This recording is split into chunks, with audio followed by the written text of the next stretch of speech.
very important for the people in the area to be around that pool. Now, to explain that pool, the pool will bubble up from the ground, whether it was from the air or if it's something that came from the ground, based off the way how the taps of the water is, with the oxygen that flows from the air, or whatever is under the lake or the pool. It's not just an indoor pool where you have all kind of stuff added in, but wherever this pool was, wherever it was under, it caused the water, to bubble or to be stirred up.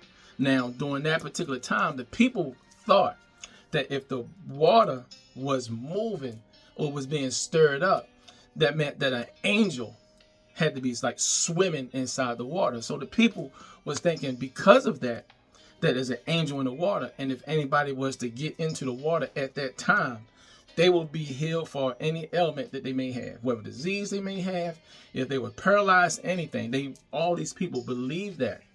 And so they would hang around this pool. And you can imagine around, how many people was around it. And we want to get into that. So this was what the water was being stirred up. And of course, they didn't have that technology and stuff like that, during that time. But from research, from understanding that, this is how sometimes the water gets stirred up based off the air or what's underneath the water that causes that. Amen. So that was the pool situation. Now we're going to get into our starting text today in verse 7 in John chapter 5. Verse 7 says, "The sick man answered him, 'Sir, I have no man to put me into the pool when the water is stirred up. But while I am coming, another steps down before me.'" So this was the man replying to Jesus. And from verse 6, when Jesus asked him about did he want to be healed.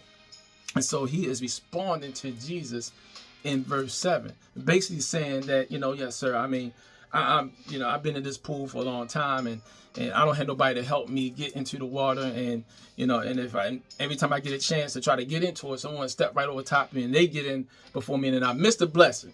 So this is what he explained to Jesus, how there were certain things because of his ailment, he just couldn't do it. Okay, folks, let's be encouraged about this sick man today. Amen. Before we get into the encouragement part, let's start with the tough part. Now, this is the tough part. We have to understand that 38 years is a long time for anything, good or bad, because this man was sick, or whatever his situation was, he was suffering for 38 years, a long time. When someone is physically disabled, I can imagine that it could be even harder on an individual. Now, from that point on, not only was he physically unable to do certain things, he also didn't have no family members. He didn't have no friends. Heck, even the people that was around, the strangers, people that could have helped him. This man was legitimately by himself. He didn't have no one to support him, no one in his corner, not a soul to be there for this man, for as long as he'd been around this pool.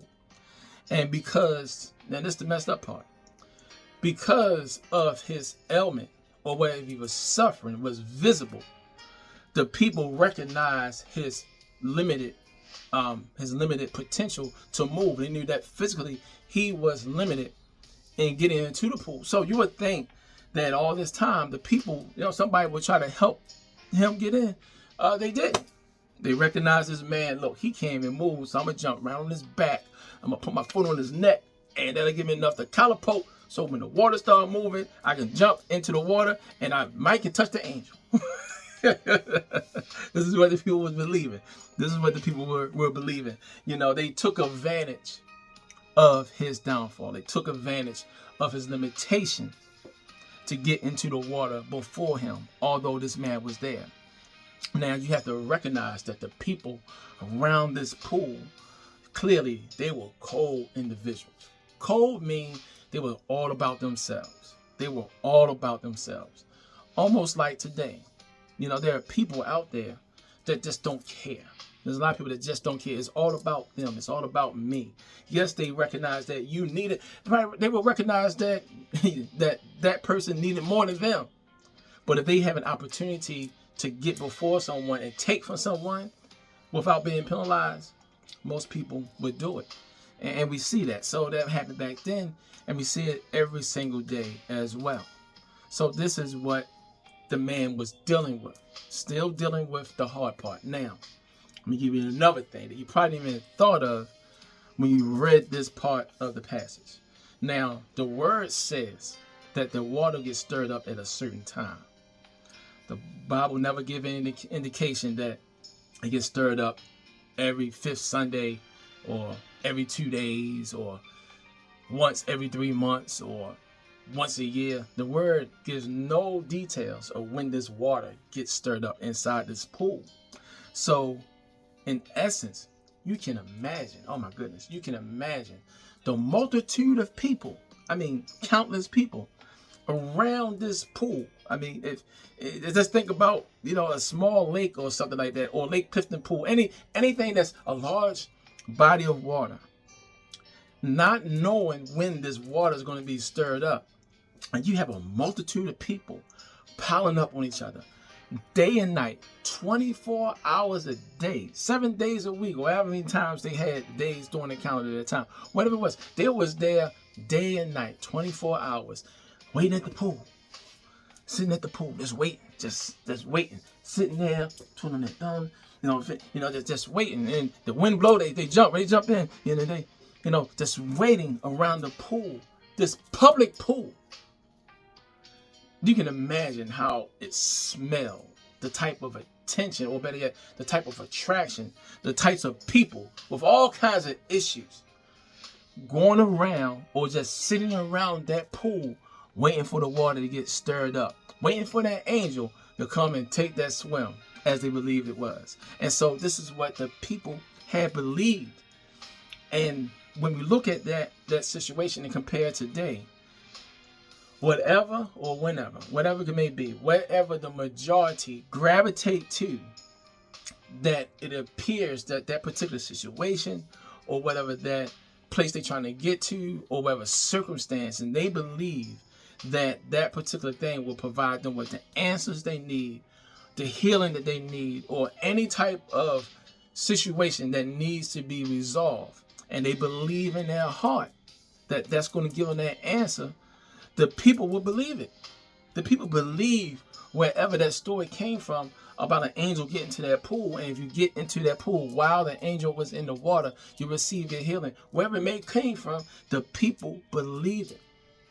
No matter what it looks like, no matter what it may be, if the people believe in what they want to believe, they are going to believe it. And when we look at this man, the sick man that was around that pool, he couldn't move, because knowing there was a certain time when the water gets stirred up, the chances of him moving out of the way or having to go to the bathroom or want to take a shower, he couldn't do it, because he knew that if I step away from the pool and that's when the angel come down and get in the water and I receive my healing, he's going to be like, I missed my opportunity. I missed my blessing. So he felt like he was stuck. There are people today that feel like in their situation that they are stuck, believing something's going to help them in that situation, and they're fixed on it, knowing that Christ, unfortunately, has nothing to do with it at all. They was going to hold on to it and stay there, thinking that eventually my situation is going to change. My healing is going to come. And this what that sick man was dealing with. It wasn't like that. Now, the word doesn't really give the specifics of what he was suffering at that time. But I can imagine that if he was limited physically to move for all that time, that he probably waited in the back to get to the edge of the pool, knowing that he probably had to crawl, had to get to it, wait for the people to get in and get out, and he's still crawling, he's trying to get there, and then he finally get to that spot. Now, on the water, if I can just put my upper body in and just throw myself over into this water while there's an angel in there, then I can finally get my healing. But if he would have moved from that spot, in his mind, if he would move from that spot, he probably thought he would miss it.